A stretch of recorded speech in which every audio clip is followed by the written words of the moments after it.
Hi friends, ಆಶ್ಪರಿ kitchen ಚಾನಲ್ಗೆ ತಮಗೆಲ್ಲರಿಗೂ ಸ್ವಾಗತ.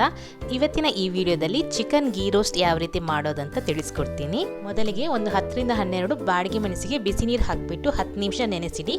ಆಮೇಲೆ ಬಿಸಿ ಪ್ಯಾನ್ ಮೇಲೆ ಚಕ್ಕೆ, ಲವಂಗ, ಏಲಕ್ಕಿ, ಸ್ಟಾರ್, ಸೋಂಪು, ಕಾಳು ಮೆಣಸು ಹಾಕಿಬಿಟ್ಟು ಸ್ವಲ್ಪ ಹೊತ್ತು ಫ್ರೈ ಮಾಡ್ಕೊಳ್ಳಿ. ಅದು ಸ್ವಲ್ಪ ಹೊತ್ತು ಬಿಸಿ ಆದ ನಂತರ 2 ಟೇಬಲ್ ಸ್ಪೂನ್ ಕೊತ್ತಂಬರಿ, 1 ಟೇಬಲ್ ಸ್ಪೂನ್ ಜೀರಿಗೆ, ಆಮೇಲೆ ಒಂದು ಸ್ವಲ್ಪ 1/4 ಟೇಬಲ್ ಸ್ಪೂನಷ್ಟು ಮೆಂತ್ಯ ಹಾಕಿಬಿಟ್ಟು ಚೆನ್ನಾಗಿ ಫ್ರೈ ಮಾಡ್ಕೊಳ್ಳಿ. ಮೀಡಿಯಮ್ ಫ್ಲೇಮಲ್ಲಿಟ್ಟು ಚೆನ್ನಾಗಿ ಡ್ರೈ ರೋಸ್ಟ್ ಮಾಡ್ಕೊಳ್ಳಿ. ಈಗ ಒಂದು ಮಿಕ್ಸಿ ಜಾರಿಗೆ ನೆನೆಸಿಟ್ಟ ಮೆಣಸನ್ನು ಆಮೇಲೆ ಹುರಿದಿಟ್ಟ ಸ್ಪೈಸಸನ್ನು ಹಾಕ್ಕೊಳ್ಳಿ. ನೀವು ಮೆಣಸನ್ನು ಡ್ರೈ ರೋಸ್ಟ್ ಮಾಡಿಬಿಟ್ಟು ಕೂಡ ಹಾಕೋಬೋದು. ನೀವು ನೆನೆಸ್ಬಿಟ್ಟು ಹಾಕಿದರೆ ಕಲರ್ ಚೆನ್ನಾಗಿ ಬರುತ್ತೆ. ಈಗ ಅದೇ ಮಿಕ್ಸಿ ಜಾರಿಗೆ ಬೆಳ್ಳುಳ್ಳಿ, ಶುಂಠಿ, ಸ್ವಲ್ಪ ಹುಳಿ ಹಾಕ್ಕೊಂಡು ನೈಸಾಗಿ ಗ್ರೈಂಡ್ ಮಾಡ್ಕೊಳ್ಳಿ. ಈಗ ಇದೇ ಮಸಾಲೆಯಿಂದ ಚಿಕನಿಗೆ ಮ್ಯಾರಿನೇಟ್ ಮಾಡ್ಕೋಬೇಕು. ನಾನಿಲ್ಲಿ ಒಂದು 3 ಟೇಬಲ್ ಸ್ಪೂನಷ್ಟು ಮೊಸರು ಹಾಕ್ಕೊಳ್ತಾ ಇದ್ದೀನಿ. 1/2 kg ಚಿಕನ್ ತಗೊಂಡಿದ್ದೀನಿ. ಆಮೇಲೆ ರುಚಿಗೆ ತಕ್ಕಷ್ಟು ಉಪ್ಪು, ಸ್ವಲ್ಪ ಅರಿಶಿನ, ಆಮೇಲೆ ಗ್ರೈಂಡ್ ಮಾಡಿದಂತಹ ಮಸಾಲೆಯನ್ನು ಹಾಕ್ಕೊಳ್ತಾ ಇದ್ದೀನಿ.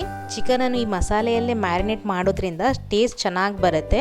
ಈಗ ಚಿಕನನ್ನು ಚೆನ್ನಾಗಿ ಮ್ಯಾರಿನೇಟ್ ಮಾಡಿಬಿಟ್ಟು ಅಟ್ಲೀಸ್ಟ್ ನೀವು 1 hour ಆದರೂ ಇದನ್ನು ಚೆನ್ನಾಗಿ ರೆಸ್ಟ್ ಮಾಡೋಕ್ಕೆ ಬಿಡಬೇಕು. ನಿಮಗೆ ಟೈಮ್ ಇದ್ದರೆ ಜಾಸ್ತಿ ಹೊತ್ತು ಕೂಡ ಇಡ್ಬೋದು. ಮ್ಯಾರಿನೇಟ್ ಆದಷ್ಟು ಟೇಸ್ಟ್ ಚೆನ್ನಾಗಿ ಬರುತ್ತೆ. ಈಗ ಬಿಸಿ ಪಾತ್ರೆಗೆ ನಾನಿಲ್ಲಿ ತುಪ್ಪ ಹಾಕ್ಕೊಳ್ತಾ ಇದ್ದೀನಿ. ಗೀ ರೋಸ್ಟ್ ಆಗಿದ್ದರಿಂದ ತುಪ್ಪದಲ್ಲೇ ಮಾಡಿದರೆ ಟೇಸ್ಟ್ ಬರುತ್ತೆ. 3 ಟೇಬಲ್ ಸ್ಪೂನಷ್ಟು ತುಪ್ಪ ಹಾಕ್ಕೊಳ್ತಾ ಇದ್ದೀನಿ.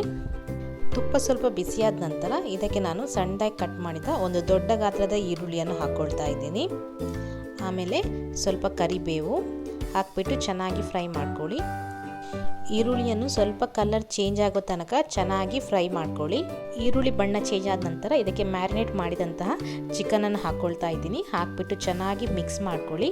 ಮಿಕ್ಸ್ ಮಾಡಿಬಿಟ್ಟು ಒಂದು 10 ನಿಮಿಷ ಮೀಡಿಯಮ್ ಫ್ಲೇಮಲ್ಲಿ ಚೆನ್ನಾಗಿ ಬೇಯಕ್ಕೆ ಬಿಡಬೇಕು. ಚಿಕನ್ ಬೆಂದ ನಂತರ ಕೊನೆಗೆ ನಾನಿಲ್ಲಿ ಕೊತ್ತಂಬರಿ ಸೊಪ್ಪು ಹಾಕ್ಕೊಳ್ತಾ ಇದ್ದೀನಿ. ಗ್ರೇವಿ ಥಿಕ್ನೆಸ್ಸನ್ನು ಚೆಕ್ ಮಾಡ್ಕೊಳ್ಳಿ. ಸ್ವಲ್ಪ ನಿಮಗೆ ನೀರು ಬೇಕಾದರೆ ನೀರು ಆ್ಯಡ್ ಮಾಡ್ಕೋಬಹುದು. ಆದರೆ ದೋಸೆ, ಚಪಾತಿಗೆಲ್ಲ ದಪ್ಪ ಗ್ರೇವಿ ಆದರೆ ತುಂಬಾ ಚೆನ್ನಾಗಿರುತ್ತೆ. ರೆಸಿಪಿ ತುಂಬಾ ಈಸಿಯಾಗಿದೆ. ನೀವು ಕೂಡ ಖಂಡಿತ ಒಮ್ಮೆ ಚಿಕನ್ ಗೀ ರೋಸ್ಟನ್ನು ಟ್ರೈ ಮಾಡಿ. ಓಕೆ ಫ್ರೆಂಡ್ಸ್, ಇನ್ನು ನಾನು ಸಿಗ್ತೀನಿ ಮುಂದಿನ ವೀಡಿಯೋದಲ್ಲಿ ಹೊಸ ರೆಸಿಪಿಯೊಂದಿಗೆ. Thank you.